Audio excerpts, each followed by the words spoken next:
ప్రధానంగా మనం మంత్రం చెప్పుకుండేది భూహు భువః సువః అని 3 లోకాలని ప్రధానంగా చెప్పుకుంటూ ఉంటాం. భూర్భువ స్వః అని.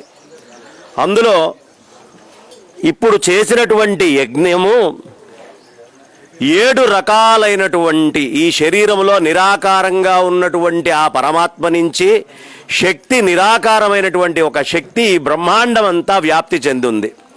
పరమాత్మ ఆ శక్తి అభేదమే, కానీ పరమాత్మ యొక్క ఉనికి ఆ శక్తికి మూలం.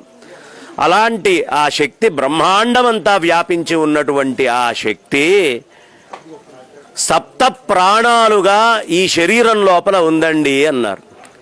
ఏమిటా సప్త ప్రాణాలు?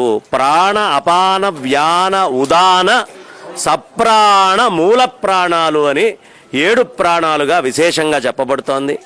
ఈ 7 ప్రాణాలు ఏం చేస్తున్నాయ్యా అంటే, ఈ 7 ప్రాణాలు 7 రకాలైన ప్రాపంచికమైన విషయాల్ని అనుభవించడానికి మూలమవుతున్నాయట. ఏమిటవి?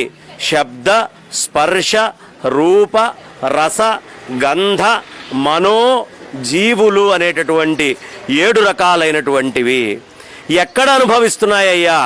7 రకాలైనటువంటి ఊర్ధ్వలోకాల్లో, 7 రకాలైనటువంటి అధోలోకాల్లో ఈ ఆనందాలన్నింటినీ అనుభవిస్తున్నాయండి. ఆ 7 ఊర్ధ్వలోకాలే మనందరికీ భూహు భువః సువః మహః జనః తపః సత్యలోకాలుగా చెప్పబడ్డాయి. ఇవన్నీ నాభికి ఊర్ధ్వదేశంలో ఉండి నాభికి ఊర్ధ్వ భాగంలో మనం అనుభవించేవన్నీ కూడా ఈ సప్త ప్రాణాలు ఉత్తరాయణంగా ఉండి ఈ అనుభవించేటటువంటి ఏర్పాటు చేస్తాయి. ఇక నాభికి అధోభాగానికి వెళ్తే అతల, వితల, సుతల, తలాతల, రసాతల, మహాతల, పాతాళం అనేటటువంటి సప్తలోకాలని ఇచ్చేస్తూ ఉంటుంది. అయితే ఈ మొత్తానికి వేధి ఏదండి అంటే నాభి యజ్ఞ వేధిగా చెప్పబడతారు. ఆ నాభి అనేటటువంటి ప్రదేశములో అక్కడ అగ్నిహోత్రుడి యొక్క ప్రతిష్ట వల్ల ఊర్ధ్వగమనంగా, అధోగమనంగా ఈ జీవుడు, ఈ మనస్సు, ఈ ఇంద్రియాలు అన్నీ కూడా ఆనందాన్ని అనుభవిస్తూ ఉన్నాయి అని ఈ భౌతికంగా బయట జరిగేటటువంటి బ్రహ్మాండంలో జరుగుతున్నటువంటి రచన ఏదో ఈ శరీరం అనేటటువంటి పిండాండంలో కూడా ఇదే రచన జరుగుతుందయ్యా.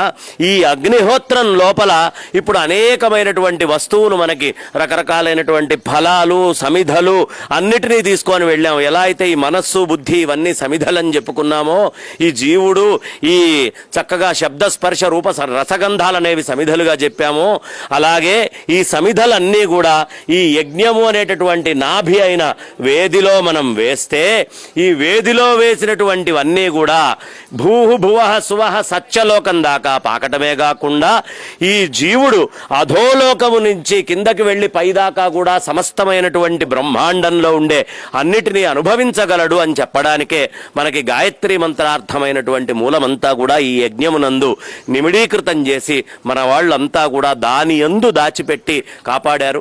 వామన చరిత్ర ఏమిటి? యజ్ఞాలకి మూలం మొట్టమొదటి ఏమిటయ్యా అంటే పరమాత్మ అవతారం ఎత్తినటువంటిది వామన అవతారం.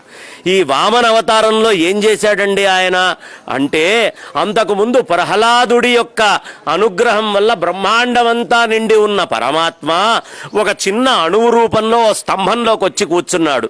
ఇప్పుడు నాయన అణువులోకి వచ్చాను కదా, అణువులోనే ఉన్నాను అని అనుకోకు అని ఆ ప్రహ్లాదుడి మనవడైనటువంటి బలిచక్రవర్తి యొక్క అవతారం వచ్చేటప్పటికి ఒక్క కాలు కింద పెట్టి పైన 2వ కాలుతోటి మొత్తము ఎక్కడ దాకా సత్యలోకం దాకా కొల్చాడు ఆయన.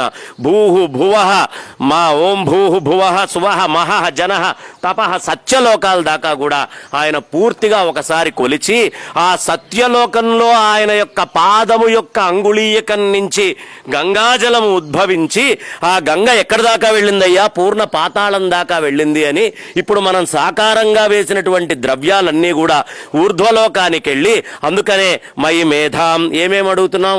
నాకు శ్రేయస్సునీయవయ్యా, నాకు మేధనీయవయ్యా, నాకు బుద్ధినీయవయ్యా. ఇదే కదా మనం చివర్లో 2 చేతులు పెట్టి వేడుకుంది. సాకారమైనటువంటి వస్తువులన్నీ అందులో వేస్తే నిరాకారమైనటువంటి మేధకి సంబంధించిన మిగతా అన్ని అనుగ్రహాలు కూడా ఆ గంగ ఎలా అయితే భూమిలోకి ప్రవహిస్తూ వచ్చిందో అలా ఈ బ్రహ్మాండంలోంచి ప్రవహించి నా లోపలికి ఆ మేధ, ఆ బ్రహ్మచర్యము, తపస్సు అన్నీ కూడా ప్రవేశించుగాక అనే ఉద్దేశంతో ఈ యజ్ఞాదుల్ని నిర్వహిస్తూ ఉంటాం.